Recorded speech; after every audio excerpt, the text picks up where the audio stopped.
Quick, cheap, tasty. Those are the words that somewhat describe McDonald's. I'm sure everyone in this room has been to or eaten at McDonald's before. McDonald's rose to prominence in the late 1950s, which is why we see so many today. However, McDonald's is currently struggling with its sales and worker wages. Yet this doesn't seem to faze McDonald's at all, because it has started to expand into new countries. As long as McDonald's keeps on expanding, it will continue its global influence on what we eat and keep its profit shares at an all-time high. Now, McDonald's was founded by the McDonald brothers in the late 1940s. They had maybe about 3 restaurants in the Southern California area. However, in the late 1950s, McDonald's was bought out by Ray Kroc, a businessman who revolutionized the fast food industry. Kroc increased the number of restaurants, he integrated jobs, and he cut down menu items to just burgers, fries, and shakes. Eric Schossler, author of Fast Food Nation, states, "They instinctively grasped the underlying principles and applied them in the speedy service system. The fast food industry's obsession with throughput has altered the way millions of Americans work, turned commercial kitchens into small factories, and changed family foods into commodities that are manufactured." Schossler's quote demonstrates how one man, Ray Kroc, was able to alter the way millions of Americans ate, and it showed how fast food is now produced without a care in the world. Additionally, Kroc also helped McDonald's increase its profit shares by tapping into the world of children with Happy Meals and Happy Meal toys. However, did you know McDonald's rise to power was also its greatest weakness?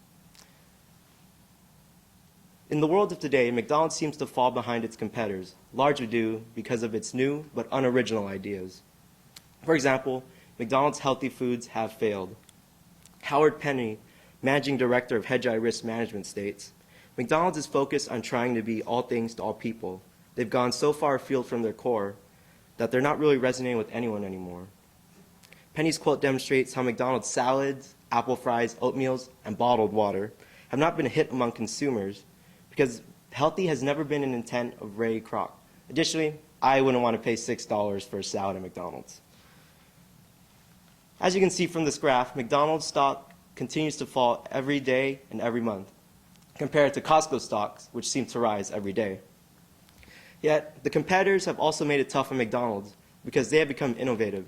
Taco Bell has taken a Doritos chip and turned it into a taco shell, and Burger King has found a way to make fries with 30% less fat. Additionally, workers are striking within McDonald's, and that just shows the struggles within McDonald's. David Ribar, an economics professor at the University of North Carolina, states, "There are a lot of ways to fight poverty, but a lot of them involve government programs.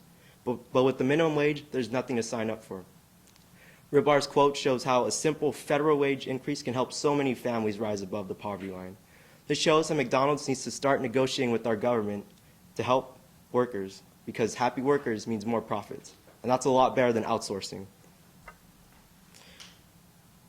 Although McDonald's struggles domestically, it still finds a way to regain its profit shares, as McDonald's is now starting to expand into the Asian market in countries such as Vietnam and Taiwan. This shows how McDonald's will now regain its profit and spread obesity elsewhere. But this is enough for McDonald's because it wants to expand into Africa. Don Thompson, McDonald's CEO, states, "We're looking at the opportunities that Africa may yield, an ongoing dialogue to build the appropriate relationships on the continent." This shows how McDonald's is never satisfied and it wants to create a monopoly in the fast food world. Because McDonald's wants to be the very best again, like no one ever was. In conclusion, McDonald's has and will continue to be the most dominant fast food chain in the world. Even in the face of its struggles domestically, McDonald's will and still find a way to make monies off of foreigners.